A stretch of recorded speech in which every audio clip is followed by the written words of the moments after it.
Ce matin, comme l'ensemble du peuple en Israël, eh bien, nous commémorons ici à Studio Kalita le Yom HaZikaron à la mémoire des soldats tombés au combat pendant les guerres d'Israël et également à la mémoire des victimes du terrorisme.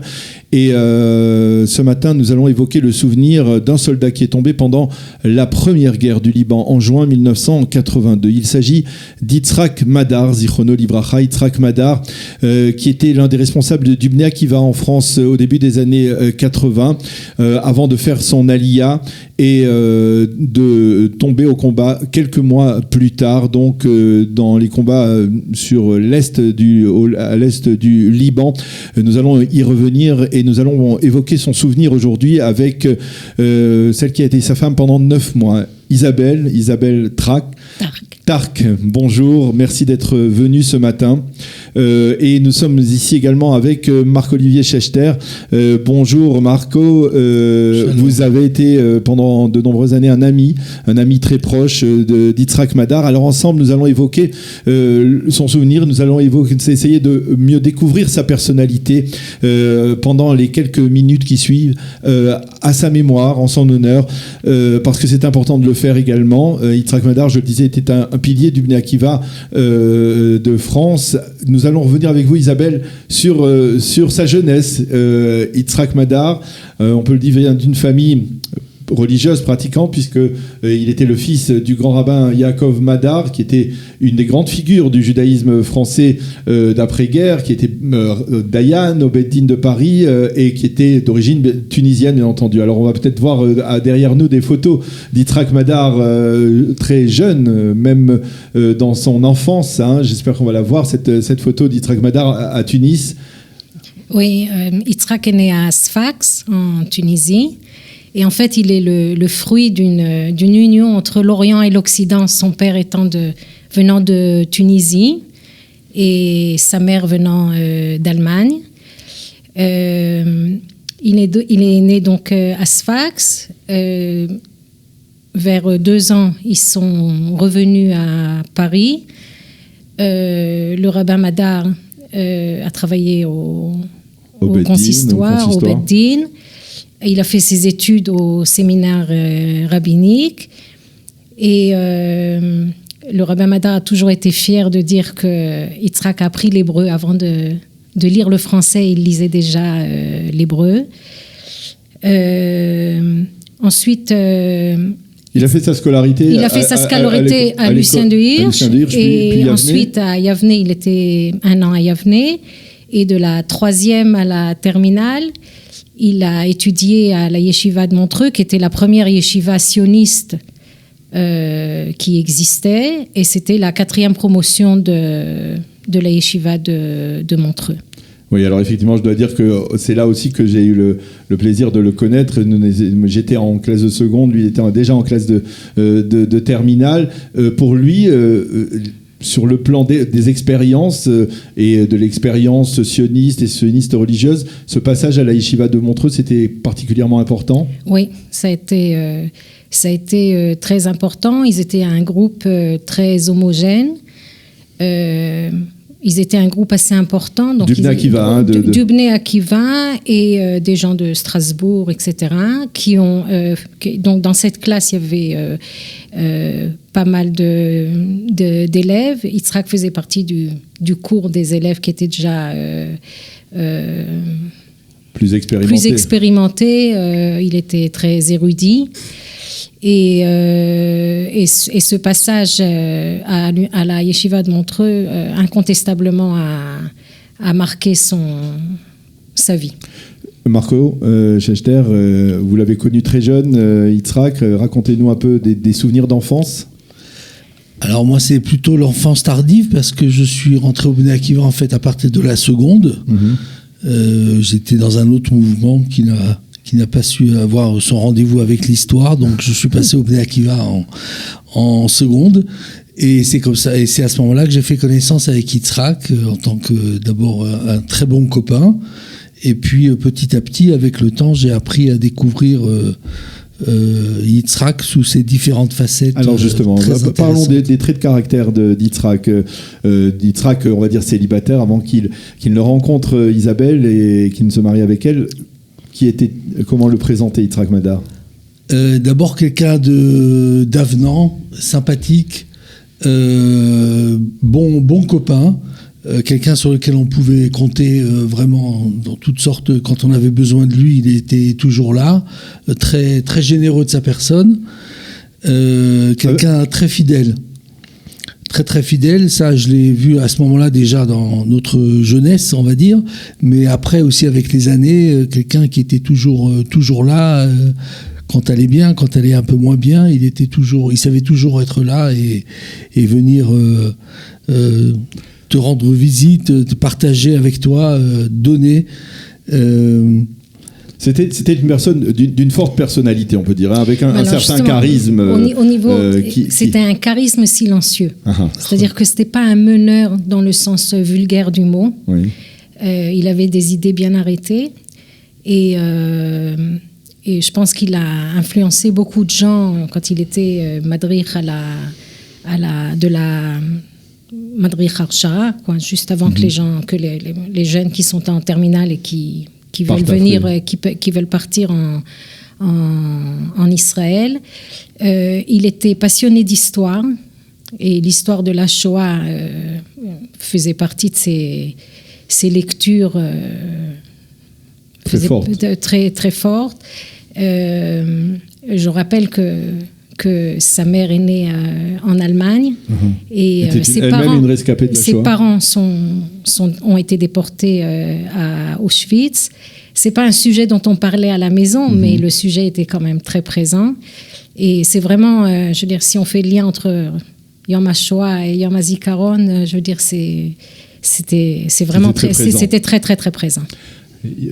Marco, effectivement, c'était une personnalité à la fois qui diffusait une forme de charisme, une forme de leadership tranquille mais solide. Force tranquille, quelqu'un sur lequel on pouvait s'appuyer. Et comme dit Isabelle, il était tranquillement, c'était plutôt dans le sens aussi intellectuel. Il avait un sérieux, je veux dire, que ce soit par exemple quand il arrivait au kibbutz, par rapport au travail au kibbutz, certains le vivaient avec une certaine, de façon dilettante. Yitzhak, il s'investissait vraiment tout ce qu'il faisait, il le faisait sérieusement, de façon approfondie, que ce soit, on l'a vu au kibbutz, à la yeshiva, que ce soit à l'armée après, que ce soit, et je veux dire, quand certains étaient, en fait, c'était quand même des années stratégiques au niveau de notre construction, certains repoussaient en disant, bon, on verra déjà après, et Yitzhak, c'était quelqu'un de réfléchi, qui déjà pensait sérieusement à la suite, sérieux, profond, assez mûr. Et on l'a vu par exemple avec des contacts, et comme disait Isabelle, je pense que par exemple il y avait quelqu'un qui nous a enseigné pendant cette année d'Arshara, qui était quelqu'un aussi une espèce de philosophe, ce qu'on appellerait Ogedéot, un penseur, historien, Yaakov Tzur, qui était vraiment quelqu'un qui était assez philosophique, qui planait pas mal. Et Yitzhak était un des seuls qui avait vraiment un contact et qui a su établir approfondissait. Le Bnei Akiva, c'était omniprésent depuis sa tendre jeunesse, on peut dire. Oui, il était tout jeune quand il est arrivé au Bnei. Son frère était madrich au Bnei. C'était la ligne continue. Je veux dire, à l'époque, la ligne des jeunes. Oui, c'était évident qu'après la yeshiva, il irait à l'Arshara. Alors, il avait fait l'Arshara. Vous aviez fait donc l'Arshara ensemble c'était à Aina Nativ. Au kibbutz Aina Nativ. Alors, c'était à Aina Nativ. Quels sont les souvenirs que vous avez? C'est-à-dire, il avait aussi derrière ce caractère, on va dire, très, à la fois sérieux et solide, il y avait aussi un côté plaisantin, on va dire, hein, pour ne pas aller plus loin. C'est-à-dire, c'était un homme qui aimait s'amuser aussi. Tout à fait. Il savait, il savait rigoler, il savait s'amuser aussi. C'était pas... faisait pas n'importe quoi, n'importe comment, mais je veux dire... On parle de jeunes de 18, 19 ans. Hein, là. Oh, non, il était tout à fait dans le groupe. Je veux dire, il faisait partie du groupe. Vous avez fait l'Archara ensemble? On a fait l'Archara. Moi, je suis arrivée au Bnei Akiva en terminale et on a fait l'Archara. On a fait l'Archara ensemble. Oui. Et vous vous êtes rapprochés déjà pendant cette période à l'Archara? Tout à fait. Voilà. Tout à fait. Et donc, à l'Archara, il travaillait, comme a dit Marc-Olivier, je veux dire, il a toujours travaillé, il travaillait avec les vaches et il n'a pas changé de travail. Je veux dire, il a commencé à travailler là-bas et toute la période où on était au kibbutz, il a travaillé avec les vaches. Il y a des anecdotes qui peuvent refléter sa personnalité, dont vous vous souvenez de cette époque du kibbutz, de l'Archara du Bnei Akiva? On était tous, je veux dire, on avait 18 ans, on faisait un peu, on était vraiment jeunes, quoi. On était vraiment un groupe très, très, très, très uni. Et dans le cadre de la Archara, ils sont partis aussi 3 mois à la Yeshiva. Et il y avait le côté où tout le monde s'amusait, etc. Mais ça a été vraiment une année où on a appris énormément de choses. Moi, c'était la première fois que je venais en Israël. Je veux dire, j'avais jamais mis les pieds en Israël. Je suis arrivée pour la Archara. Et ça a formé mon avenir, quoi. Alors, il y a eu l'Archara et après, naturellement, il y a eu l'armée. Il a servi dans quelle unité, Yitzhak? Il était dans le Nahal, Nahal Mutznach, quoi. C'était, les parachutistes du Nahal. Oui, il a fait Gdoud Hamishim, Tironout, course Makim, tout ce qu'il fallait faire. C'était pas un militaire... Mour'al, je ne sais pas comment on dit en français. Oui. Mais il a fait tout ce qu'il fallait faire. Alors, ce service militaire, c'est un service d'une année environ? C'est un service d'une année. C'était à l'époque le programme. Le programme de l'Archara. Le programme était 1 an d'Archara, 1 an d'armée et 1 an de service au Bnei Akiva. C'était ça l'accord entre la France et Israël. C'était ça. Et alors, cette année de service au Bnei Akiva, Yitzhak Madar a été l'un des responsables, on va dire, si ce n'est le Mérakès du Non, il était le responsable du groupe qui devait partir à la Archara. D'accord, mais après, quand il est retourné en France... Non, c'est ça. Quand il est revenu de l'armée, ils étaient un certain nombre de membres. Et lui, son domaine, c'était le groupe... de former ceux qui allaient partir à l'Archara. Voilà, exactement. De former ceux qui allaient partir à l'Archara. Ce qui n'est pas facile, parce qu'il faut parler avec les parents, parce qu'il faut... Souvent, il faut les convaincre, c'est pas chose facile. Et lui, il avait cette capacité de persuasion. Et il avait tout à fait cette capacité de persuasion parce qu'il n'était pas, comme a dit Marc-Olivier, c'était la force tranquille, c'est-à-dire qu'il était sûr de ses idées, mais s'il y a une chose que Yitzhak n'aimait pas, c'était l'extrémisme dans toute ça. Et il a vraiment lutté pour ça, et c'est pour ça que ses propos étaient toujours... réfléchi et posé. Voilà. Alors, il revient en France. Vous revenez, vous retrouvez ensemble. Oui. Et à quel moment vous allez vous marier? Alors, parallèlement au travail au Bnei, Yitzhak a fait un BTS d'électronique. Chose qui n'était pas évidente non plus, mais enfin, il l'a fait facilement. Et donc, après qu'il ait fini son BTS d'électronique, on s'est mariés en fin 81. Oui. Et nous sommes partis 2 semaines après en Israël. Alors, la perspective était clairement tracée. C'était vivre en Israël, s'installer en Israël. Oui. Et vivre où? C'est-à-dire qu'on devait commencer nos études en Israël. Bien qu'il ait fait un BTS d'électronique, il a dû recommencer ses études de zéro. C'est-à-dire qu'il a été à l'université de Tel Aviv. Là-bas, il a étudié les maths et l'informatique.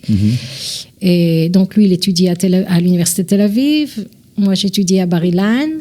Et on habitait dans ce qu'on appelait, à l'époque, on appelait ça un Maon Olim, ce qui est en fait comme un Merkaz Klita, mais enfin, c'était une autre un autre système, est-ce que je sais. Et on avait un tout petit studio au Maon Olim à Ramat Aviv. Alors, vous êtes revenus ensemble, donc vous êtes de jeunes mariés. L'armée, il avait retrouvé une unité dans l'armée israélienne, dans la réserve, dans les Milouïm. Ce qui s'est passé, c'est qu'à partir du moment où on quitte le pays plus d'1 an, on est automatiquement jeté de son unité. Donc, quand on est arrivé, une des premières choses qu'on a faites, c'est que Yitzhak a régularisé sa situation. Il a dit qu'on était revenu. Et voilà. Et donc, il est rentré dans une unité. Il est rentré dans rien du tout. Il a juste régularisé son... Oui, c'est ça, sans aller plus loin. Voilà, exactement. Alors, on arrive à cette période douloureuse de la première guerre du Liban qui est déclenchée au début du mois de juin. Mm-hmm. Qu'est-ce qui se passe pour Yitzhak?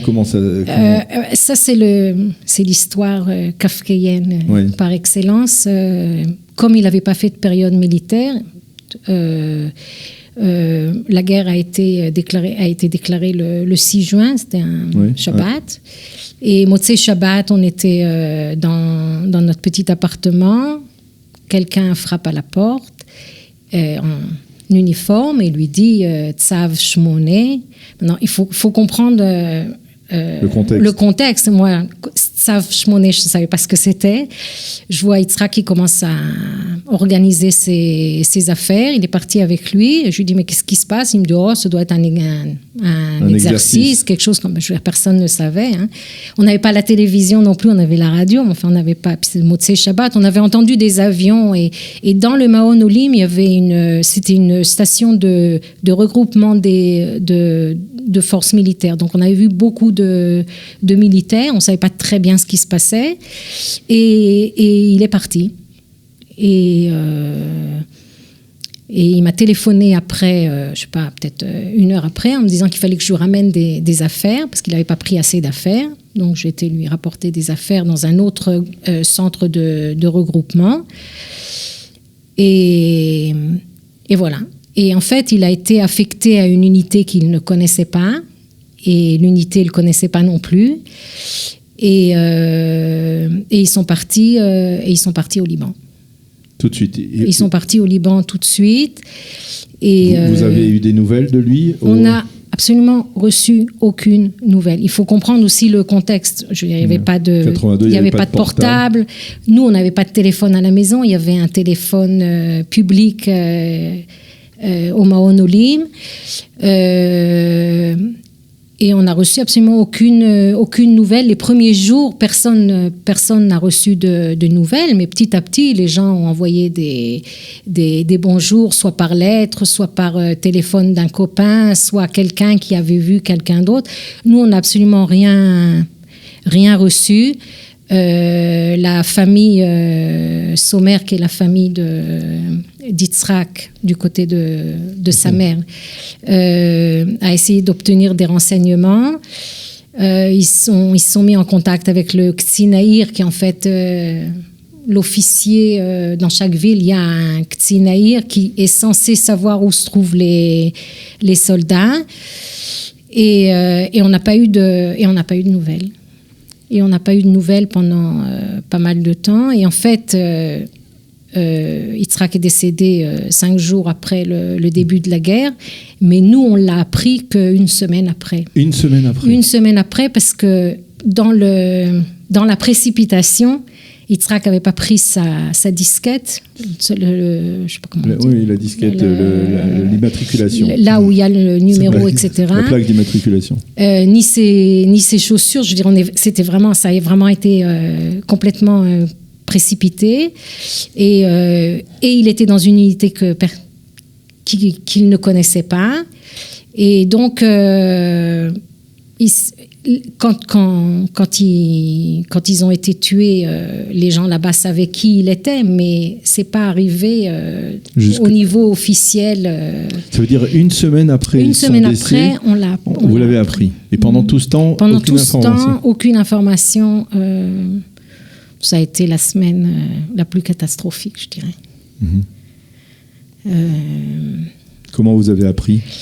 Eh bien, moi, j'ai continué d'aller à la fac. Ma mère était venue pour me soutenir.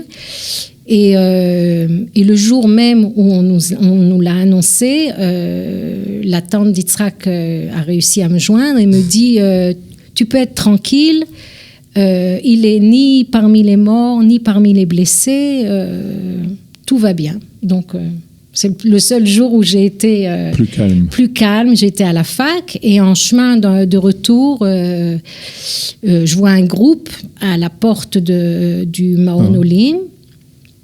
Et plus on s'approche, plus je dis à ma mère c'est marrant, c'est mes copains. Je veux dire, c'est la famille, c'est mes copains. Ils sont sympas, ils sont venus me dire bonjour parce qu'ils savent que je suis toute seule. Et en fait, ils sont venus m'annoncer que Yitzhak était mort. C'est arrivé, l'annonce de sa mort, de son décès, est arrivée directement au Bnei. Et celui qui était responsable du Bnei là-bas était un très très bon copain à nous, et c'est lui qui a reçu le papier en disant annonçant sa mort. Comment vous avez réagi? C'est un choc, hein, c'est un choc. J'étais pas tellement optimiste, la vérité, donc je veux dire, je peux pas. Il y a eu une surprise dans le sens où le même jour on m'avait dit que tout allait bien. Vous étiez préparé au pire? Ah, tout à fait, oui, tout à fait. Tout le temps, je me demandais comment on annonçait. C'était un dialogue personnel en disant comment on annonce. Je veux dire, moi, je connaissais rien, hein, donc. Comment on annonce à la famille? Est-ce qu'on l'annonce par lettre? Est-ce qu'on téléphone? Je me suis dit, mince, si c'est par téléphone, moi j'ai pas de téléphone à la maison. Est-ce que quelqu'un vient? Quand est-ce qu'il viendra? Je suis à la fac. Je veux dire, c'était là, c'était présent, oui. Comment, par la suite, se sont déroulées les obsèques? Est-ce que vous avez tout de suite appris les circonstances de sa disparition? Non. Pas tout de suite, ça a pris beaucoup de temps en fait.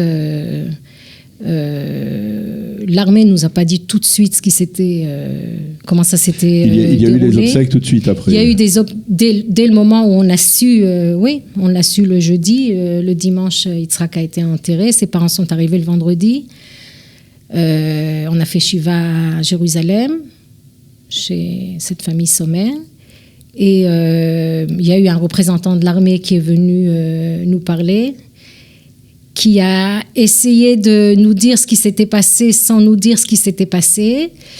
Et c'était assez traumatisant, oui. Ça veut dire en fait, ce qui s'est passé, c'est que Yitzhak a été donc affilié à une unité qui s'appelle Messayat Sadir, c'est-à-dire que c'était pas son groupe à lui. Et il faisait partie d'un convoi. Il y avait un convoi de jeep. Et ils se sont beaucoup avancés, plus que ce que l'armée pensait qu'ils allaient faire. Et l'armée de l'air a repéré ce convoi, et l'armée de l'air israélienne a repéré ce convoi et a pensé que c'était des forces ennemies. Donc, ils ont envoyé 3 avions bombarder ce convoi, et ils ont bien fait leur travail. Il y a eu 24 militaires de tués et le reste blessés. Je veux dire, ça a vraiment été un carnage.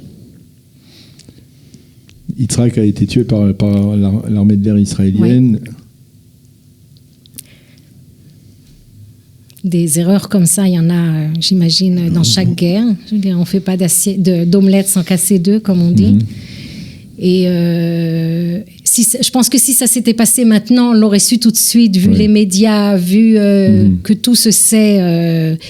Et chez nous, ça a pris quand même un certain temps, oui. Qu'est-ce que l'on peut ressentir à ce moment-là? À quoi on pense?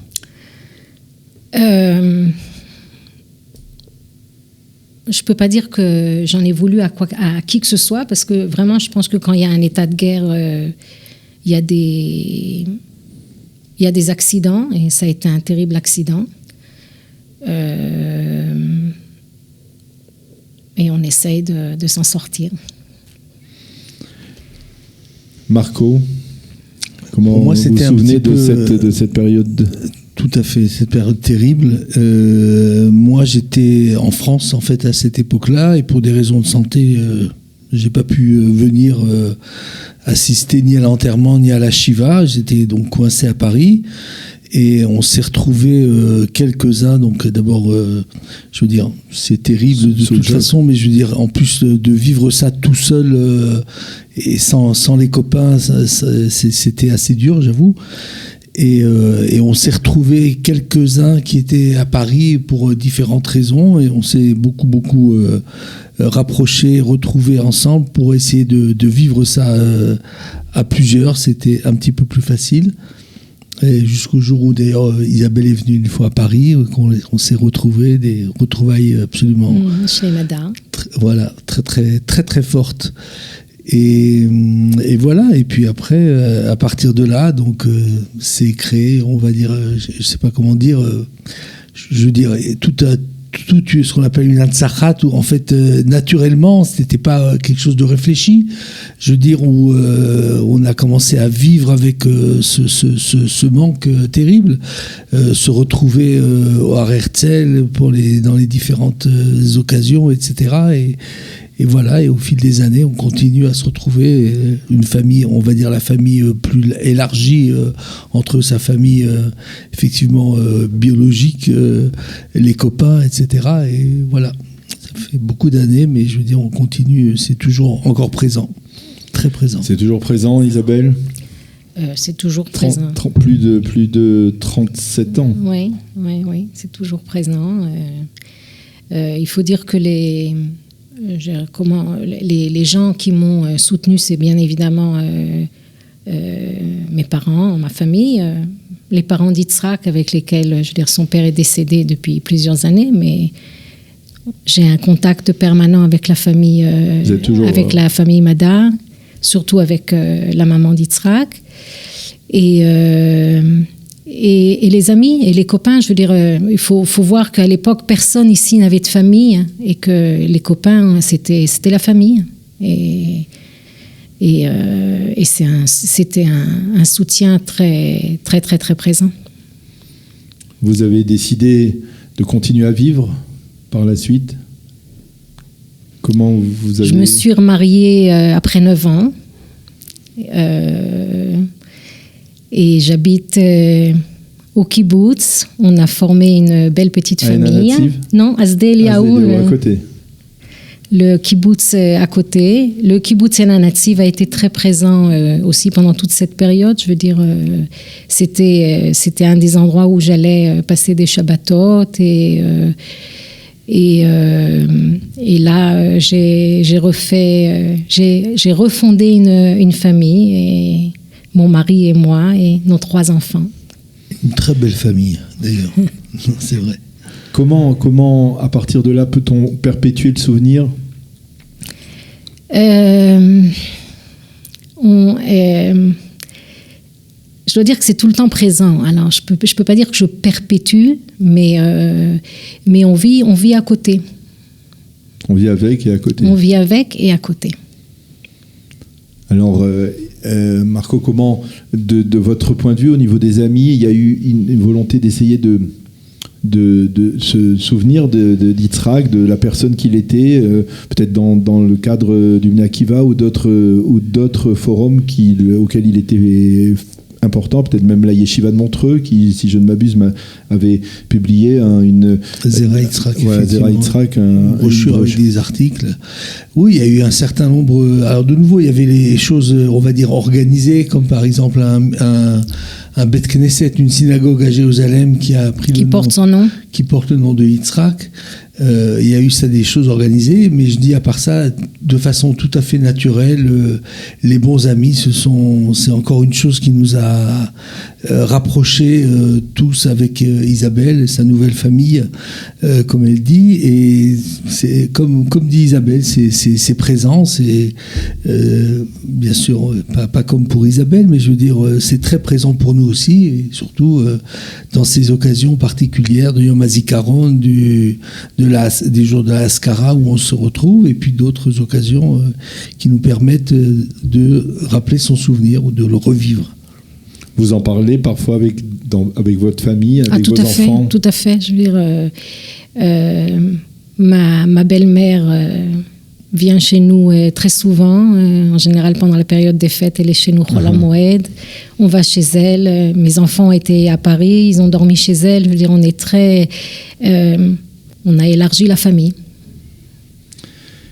Bien, merci beaucoup Isabelle, merci beaucoup Marco Gechter, merci beaucoup d'être venu. Ce n'est pas facile de parler, mais c'est important de se souvenir et c'est ce que l'on fait en cette journée du Yom HaZikaron. Merci beaucoup d'être venu dans notre studio aujourd'hui pour évoquer la mémoire d'Yitzhak Madar, Zichrono Livracha. Yom HaZikaron, les Chalalei Ma'arachot Israël, jour du souvenir pour se tomber pour l'État d'Israël. Ech naflu giborim vayovdu kle milchama. Comme ils sont tombés ces vaillants et perdus ces armes de guerre. Kol yom she'over kmo netzach. Kol yom she'over ועדיין אתה חסר. כל יום שעובר כמו נצח.